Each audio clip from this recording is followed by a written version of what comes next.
Hello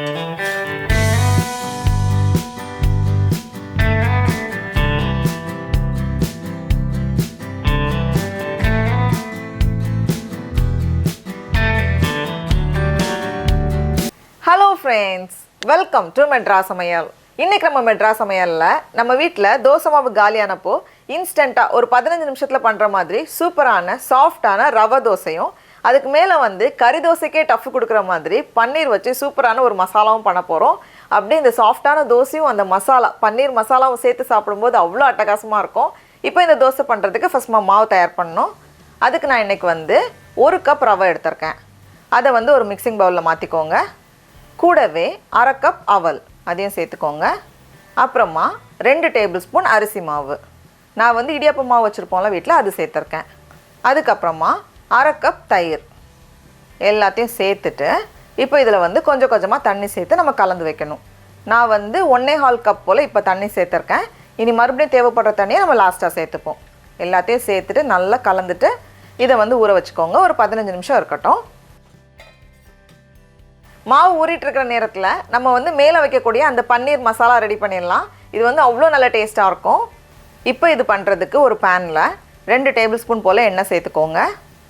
எண்ணெய் சூடானதும் இதில் தாளிக்கிறதுக்கு கொஞ்சமாக கடுகு சேர்த்துக்கோங்க. கடுகு உடஞ்சதும் இதில் ஒரு பெரிய சைஸ் வெங்காயம், அதை வந்து கொஞ்சம் சின்ன சின்னதாக வெட்டி வச்சுருக்கேன், அதை உள்ளே சேர்த்துடலாம். சின்ன சைஸ் வெங்காயம்னா 2 சேர்த்துக்கோங்க. கூடவே 1 டீஸ்பூன் இஞ்சி பூண்டு விழுது, ஒரு பச்சை மிளகாய், அது இந்த மாதிரி சின்ன சின்னதாக கட் பண்ணி வச்சுருக்கேன்.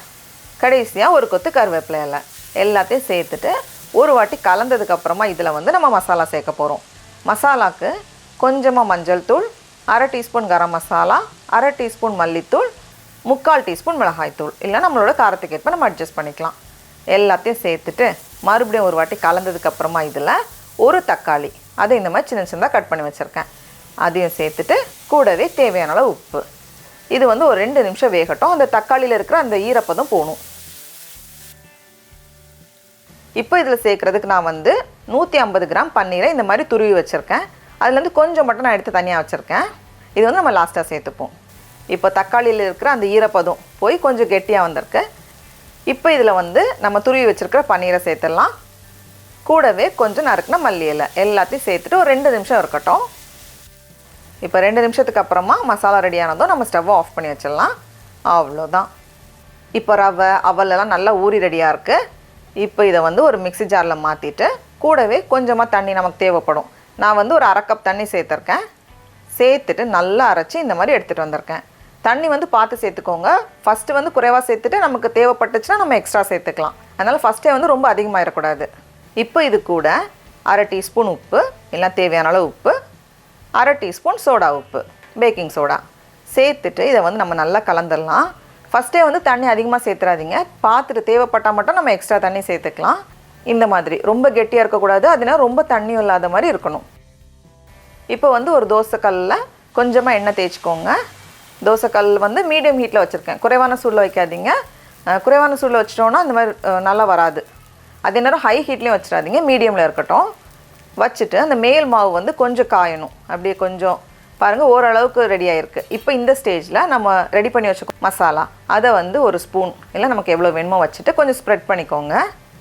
ஸ்ப்ரெட் பண்ணதுக்கப்புறமா நம்ம தனியாக வச்சுருந்தோம்ல கொஞ்சம் பன்னீர், அதுலேருந்து கொஞ்சமாக, கூடவே கொஞ்சம் சின்ன சின்னதாக கட் பண்ண வெங்காயம், கடைசியாக கொஞ்சம் மல்லி இலை, அப்புறமா முக்கியமாக கொஞ்சம் எண்ணெய் சேர்த்துக்கோங்க. அப்போ தான் வந்து நல்லாயிருக்கும், இன்னும் நல்லாயிருக்கும். ஒரு 1/2 டீஸ்பூன் போல் எண்ணெய் சேர்த்துட்டு இதை வந்து நம்ம திருப்பி போட்டுடலாம்.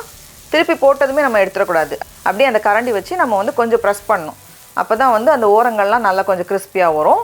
அப்புறமா நம்ம கொஞ்சம் ஃப்ரெஷ்ஷாக பன்னீர் சேர்த்ததுனால அது வெங்காயமெல்லாம் கொஞ்சம் கேரமலைஸ் ஆகி சூப்பராக வரும். பாருங்கள் எவ்வளோ அழகாக இருக்குன்னு. இது வந்து இந்த சைட்லேயும் ஒரு கொஞ்ச நேரம் இருக்கட்டும், ஒரு 30 செகண்ட்ஸ் போல் இருக்கட்டும். பாருங்கள் எவ்வளோ சூப்பராக இருக்குன்னு. இதை தவிர வேறு என்ன வேணும் நமக்கு? வந்து சட்னி எதுவுமே தேவையில்லை, அப்படியே சாப்பிட்றலாம். அவ்வளோ சூப்பராக இருக்கும். இது உள்ளே வந்து நல்லா சாஃப்டாக இருக்கும். ஏன்னா வந்து நம்ம ரவையில் பண்ணதுனால கொஞ்சம் சாஃப்டாக அப்படியே ஸ்பாஞ்ச் மாதிரி இருக்கும். மேலே அந்த மசாலாவோடு சேர்த்து சாப்பிடும்போது அவ்வளோதான் அட்டகாசமாக இருக்கும். அப்படியே இந்த ஓரங்களில் கொஞ்சம் ப்ரௌன் ஆகி கேரமலைஸ் ஆகியிருக்குல்ல இந்த பன்னீர் வெங்காயம்லாம், அது வந்து ஒரு சூப்பரான டேஸ்ட் கொடுக்கும். டடா, அவ்வளோதான். நம்மளோட கறி தோசைக்கே டாட்டா காட்டுற மாதிரியான பன்னீர் தோசை ரெடியாக இருக்குது. இப்போ நம்ம டேஸ்ட் பண்ணி பார்க்கலாமா? அட அட அட ரொம்ப ரொம்ப நல்லாயிருக்கு. நீங்களும் கண்டிப்பாக இந்த ரெசிபியை வீட்டில் செஞ்சு பாருங்கள். உங்களுக்கு இந்த வீடியோ பிடிச்சிருந்துச்சுன்னா மெட்ராஸ் சமையலுக்கு சப்ஸ்கிரைப் பண்ணுங்கள். நாவின் சுவை எறும்புகள் மலரட்டும்.